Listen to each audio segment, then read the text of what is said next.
right now, you're talking to yourself. You have been talking to yourself ever since the time you woke up this morning. In fact, you have been talking to yourself ever since you were a child.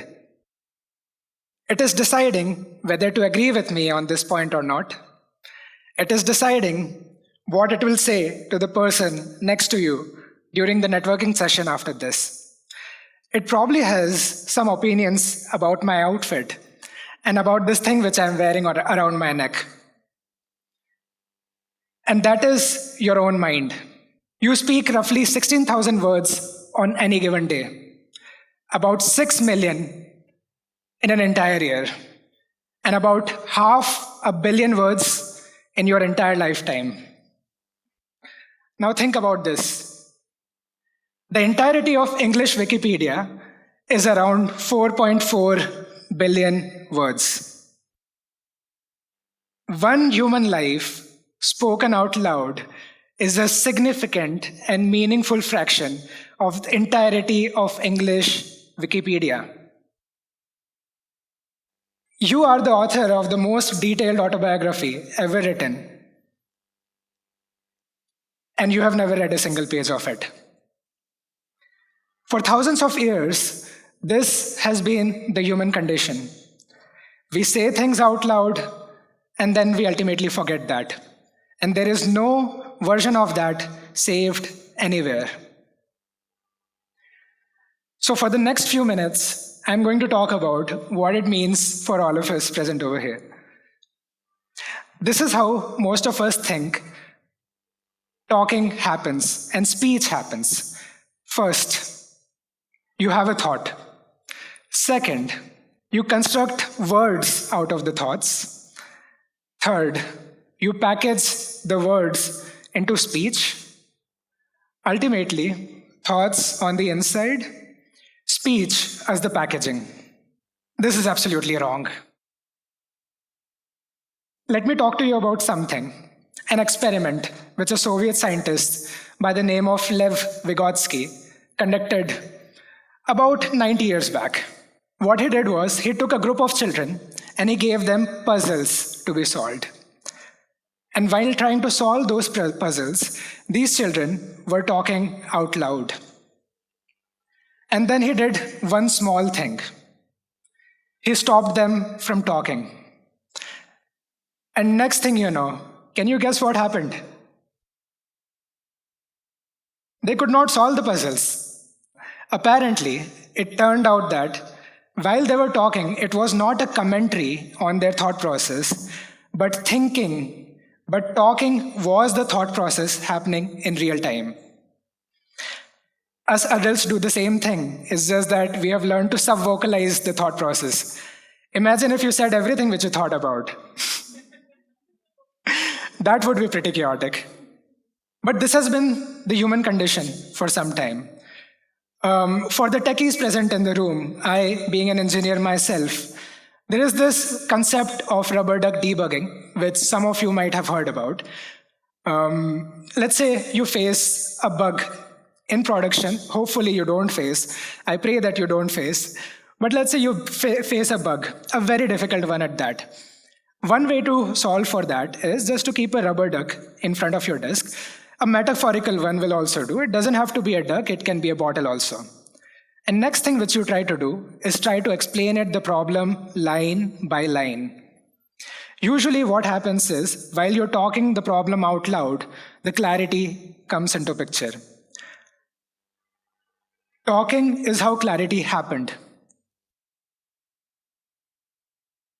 Now, one thing which I want to point out over here is, your voice is not just a communication channel, it's a cognitive organ, and possibly the most important one at that. Maybe some of you in the room have heard of the term neuroplasticity. Neuroscientists have this term called neuroplasticity. Essentially, what that means is our brains can evolve. And whatever you talk about, our brains take that information and evolve basis that. Now think about it like this. Let's follow this stream of thought for a second. If speaking and talking is thinking out loud, That means every single conversation you have had till date has vanished into thin air with no record of it. The angriest thing you have ever said, the kindest, the smartest, and even the most honest, all of it just gone, disappeared almost, as if none of it has ever happened. This is a problem which has been haunting me for quite a few years. And for the past 2 years of my life, I have dedicated that in building something to solve for that problem. This device, which you see around my neck, is called Neo One. It listens to everything which you talk about, essentially helping you remember every single thing. Couple of thousand users are currently wearing our devices, and what it gives them is this. It helps them to never forget a single thing. But facts aside, it helps reveal people the shape of their own minds. Now, what do you mean by that? My Neo not only knows the fact that today I had this TEDx due, and the projects I'm involved in, and the people who are close to me, but it knows about my fears, it knows about my paranoias, it knows not just what I think about, but how I think about things. For the first time in human history, the shape of the mind has become visible to itself.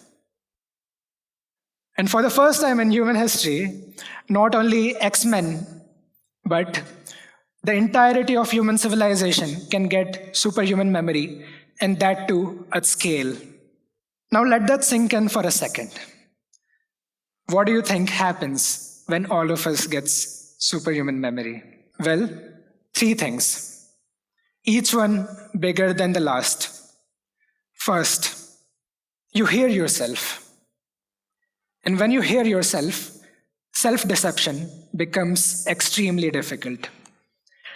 That means you cannot lie to yourself anymore. That means, even artificially, some kind of self-awareness is being cultivated. And when self-awareness is cultivated, you know what is important to you. And you become much more aware about your own fears and goals and dreams and aspirations and passions. And once you become aware, you start acting in that direction. Second, you start hearing each other. I once read this book a long time ago. It's called The Courage to be Disliked. Essentially, that book talks about the fact that most of our anxieties arise from interpersonal relationships. But on the contrary, the biggest happiness of our life also comes from interpersonal relationships. And interpersonal relationships are cultivated based on conversations. And finally, you can not only remember what your client mentioned 3 months ago, which almost costed you a deal, but you can now understand what your child was actually trying to say to you.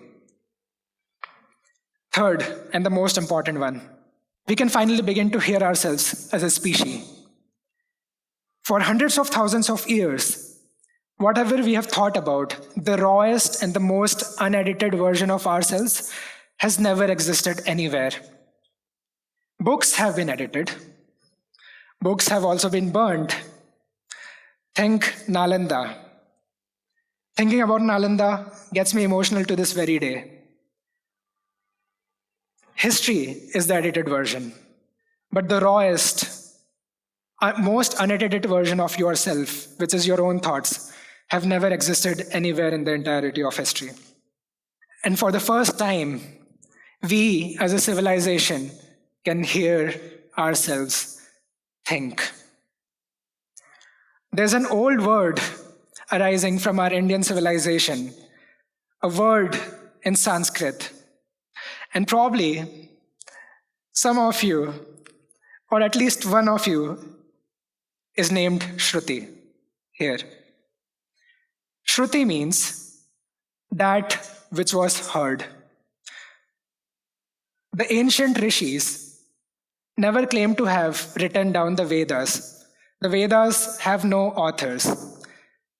How the Vedas came into being is that the rishis sat down in deep, sustained silence, and it sustained attention.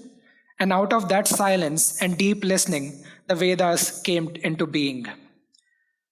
And for the thousands of years, this form of listening was reserved for a very few, the chosen few, and the blessed few. It does not have to be like that anymore. Thinking no longer has to dissolve,